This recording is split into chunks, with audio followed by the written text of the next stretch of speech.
Preparation for a public speaking event is a grave penalty for some, so much so that it triggers their anxiety. Anxiety से याद आया, looseness of limbs, sweaty hands and forehead, inexplicable hiccups, fumbling. कभी सोचा है public speaking से related ये सारे symptoms सबको एक जैसे कैसे हो सकते हैं?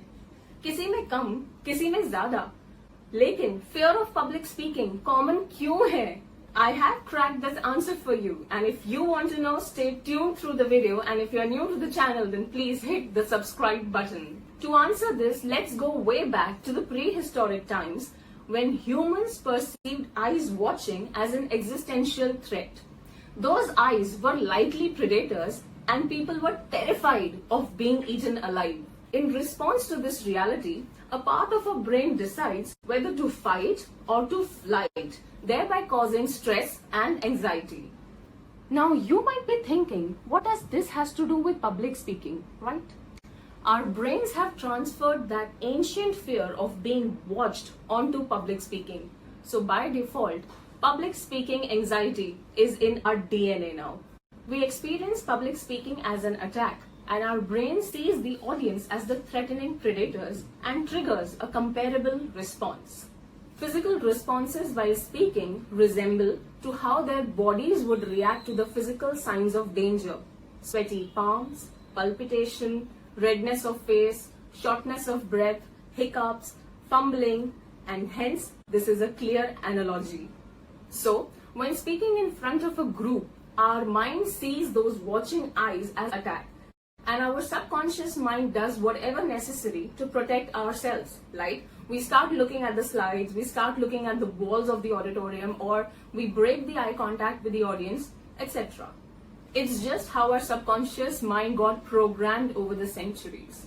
And as I always focus on the solution rather than the problems, the clear solution over here is keep your purpose clear in your mind. You are there to help your audience. Be generous in sharing all the information you have related to the topic so that your audience get benefited from it.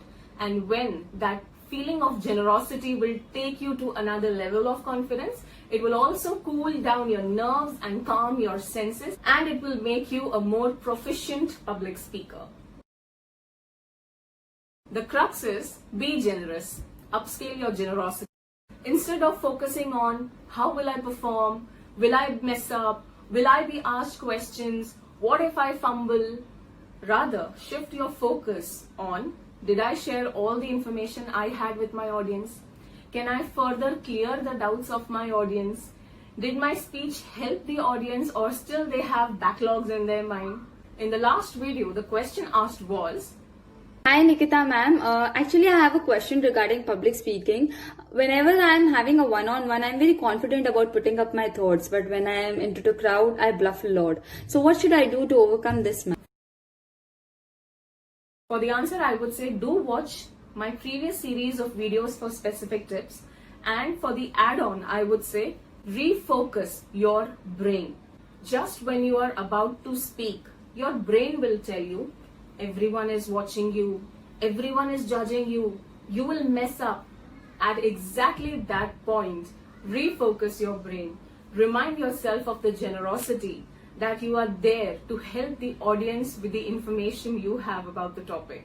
The feeling of generosity and kindness will counteract the sensation of being under attack, and you will feel less nervous. The problems like bluffing while public speaking and other symptoms will automatically come down to a rest. If you have any questions related to personality development, public speaking, corporate grooming and etiquettes, mind mapping, neuro-linguistic programming, or if you want one-on-one personalized sessions on any of these listed topics, do write me an email on nikita@acepotentialunleashed.in and all your queries will be answered there.